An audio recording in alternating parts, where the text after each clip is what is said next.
Salut, c'est Flav. Aujourd'hui, on parle de la planche de Wingfoil Gong Lethal 2026. C'est un shape historique chez Gong, la première version date de 2021, mais de mon côté, c'est ma première Lethal. J'ai eu des Mint, Lemon, Stunt, mais jamais de Lethal, considérant que ce shape technique fait pour le wave riding n'était pas de mon niveau. Cette année, je l'ai prise en 5.0 70 litres pour 70 kg. Est-ce que j'étais trop gourmand et pris une trail trop petite? On voit ça en fin de vidéo. La Lethal, c'est la planche Pure Surf chez Gong. Pour moi, elle fait partie des planches Pro Team Series, c'est-à-dire des planches utilisées par le team Pro Gong, composées de la Stunt pour le programme Freestyle Vague, l'Hyperloop pour le 100% Freestyle et la Racer, comme son nom l'indique, pour la Race.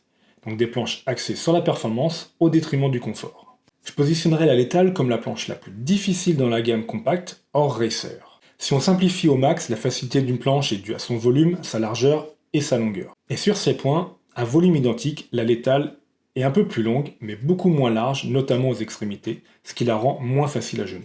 La Lethal est disponible en 6 tailles, de 4.8 50 litres à 5.6 100 litres, avec une taille tous les 10 litres.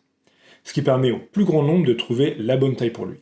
A noter qu'on en retrouve la philosophie Gong de planche avec du volume.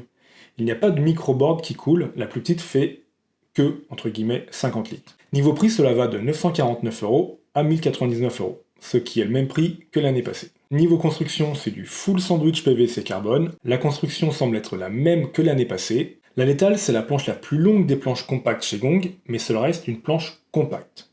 Si je la compare à ce que l'on trouve sur le marché, à volume identique, niveau longueur, c'est globalement comparable, mais c'est très souvent beaucoup plus large et carré aux extrémités.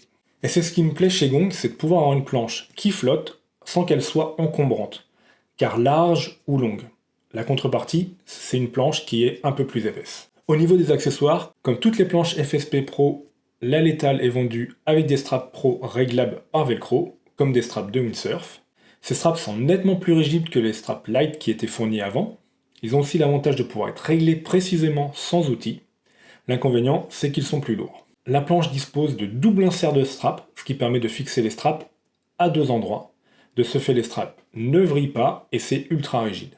Pour le strap arrière, c'est la même chose, mais on peut aussi utiliser qu'un seul insert pour décaler le strap côté orteil pour être plus centré sur la planche en free fly. Le pad est appelé Grip Toe Traction Pad.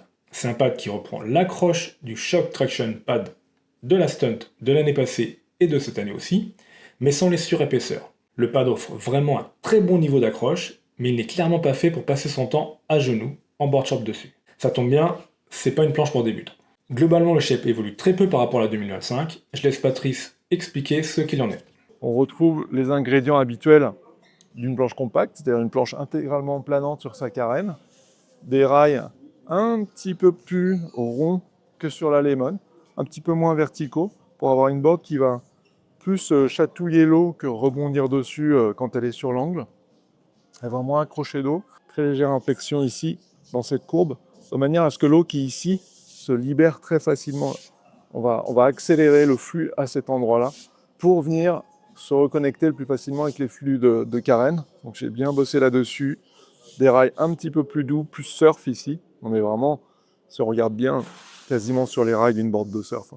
En exagéré, mais on n'est pas loin d'une board de surf traditionnelle, classique, comme celles qui sont là-bas. Carène, on ne voit pas trop avec le simple là, et qui se finit avec un léger point tail.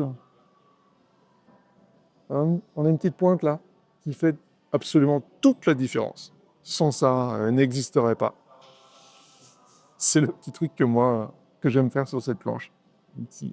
Un semi-point. Voilà, parce que c'est une planche qui est faite pour aller vite, qui est faite pour aller dans les grosses vagues. C'est fait pour s'engager.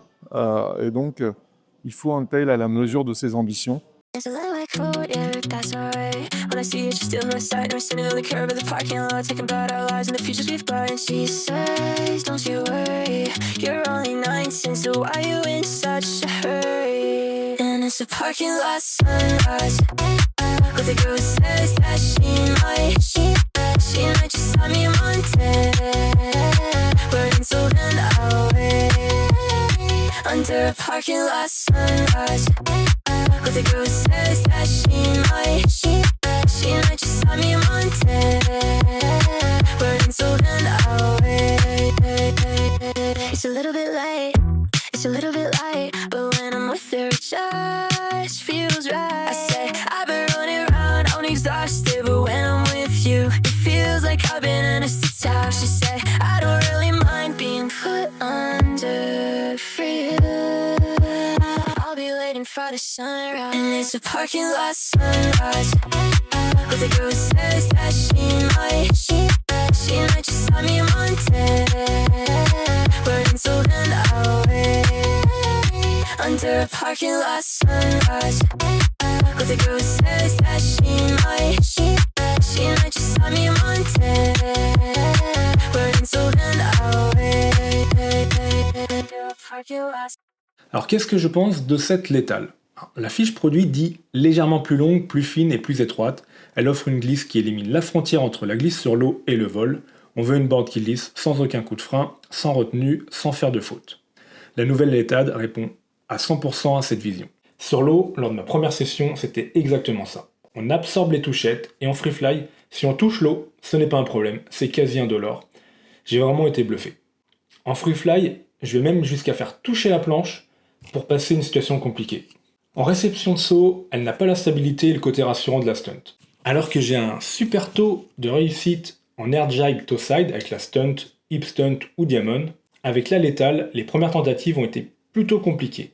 D'une part, le volume est plus faible que mes planches habituelles, mais il y a aussi la moindre largeur à l'avant qui n'aide pas. En 70 litres, la létale est très nettement moins stable pour mes 72 kg que la stunt 80 litres. Ce qui a joué dans le fait que je l'ai un peu moins utilisé au profit de la squash 5.5 85 litres. Alors, au niveau du décollage, c'est bien sûr mieux que la stunt, mais moins bien qu'une Crusader. Après, lors de ma première session, dans 20-30 nœuds, avec 3 mètres Droid Aramedi X et un vélo de chez HDW XS de 600 cm², je décollais sans pomper, juste en bordant dès 25 nœuds. Donc ça marche quand même très bien. Alors, à qui s'adresse cette létale? En premier lieu, aux riders de bon niveau qui envoient en vlag, que ce soit free fly ou jump, voire qui posent quelques tricks de freestyle. Les précédentes versions étaient aussi utilisées sur un programme Freeride Perf, pour ses bonnes capacités à décoller dans le light, mais souvent en la surlitrant un peu. En 2026, avec toutes les planches mid-length, je ne recommanderais pas la létale pour ce programme, même si elle offre des performances tout à fait honorables dans ces conditions. Une diamond ou une squash sera bien meilleure au décollage et plus facile à genoux ou en archimédien dans du vent léger. Voilà, c'est tout pour ma présentation de la létale. Merci d'avoir regardé la vidéo jusqu'à la fin. Comme d'habitude, n'hésite pas à t'abonner, liker la vidéo et poser tes questions ou partager ton ressenti sur cette planche en commentaire. On se retrouve prochainement pour une nouvelle vidéo. Et d'ici là, je te souhaite plein de bonnes sessions. Allez, salut!